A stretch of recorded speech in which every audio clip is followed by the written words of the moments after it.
खैपुर में technical college पीर जो ॻोठ में पटे वालो ऐं PPMNA डॉक्टर महरीन भुट्टो जो प्राइवेट सेक्रेटरी सरबराहींदड़ ज़ुल्फ़िकार अली सोढरो नौकरियूं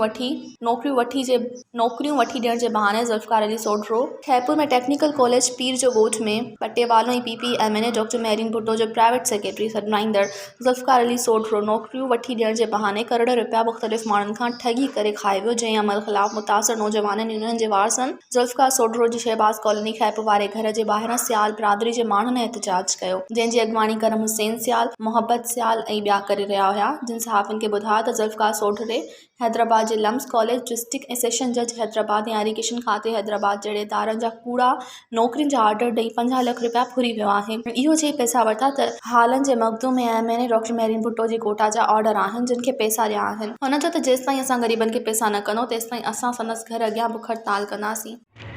ज़ुल्फ़िकार सोढरो जंहिं असांखो जाली नौकरियुनि जा ऑर्डर ॾेई असांखो पैसा फुर लुट करे विया। हाणे असां मिले कोन थो, न काग़ज़ न रातो न पैसा ॾियण न तयारु आहे। मखदूमनि जे नाले ते ऐं मेरिन जे नाले ते असांखे जाली ऑर्डर ॾिना अथई।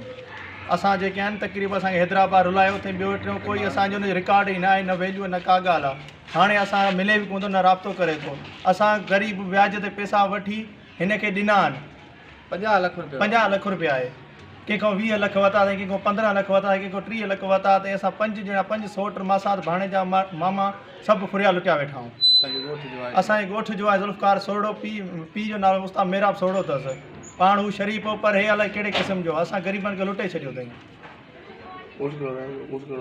मेहराब अली सोढरो आहे ॻोठ मेहराब अली सोढरे जो आहे। चई त मखदूमनि जा ऑर्डर आहिनि, हाला वारा ऐं उन्हनि जा ऑर्डर आहिनि।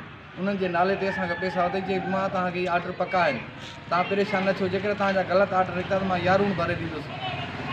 उन जे बावजूदि हीउ मिलण त ठहियो, पर माना चए थो त मां जेको आहे माना कोई कंहिं क़िस्म जो मोह ई नथो ॾिए। न वरी रंधे केस जूं धमकियूं थो ॾिए, मां तव्हां SP सां मिलियो आहियां, DIG सां मिलां थो, मां तव्हांखे ॿधायां थो। कोर्ट में हिन जी जेका घरवारी आहे ब्लैकमेलर आहे वॾी, उहा ब्लैकमेलिंग थी करे, मां असांखे फ़ोनूं थी करे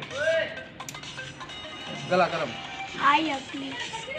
मज़ीद ख़बरनि ऐं तफ़सीलात लाइ विज़िट कयो असांजी वेबसाइट www.awamiNewsHD.com ऐं ॾिसंदा रहो अवामी न्यूज़ HD।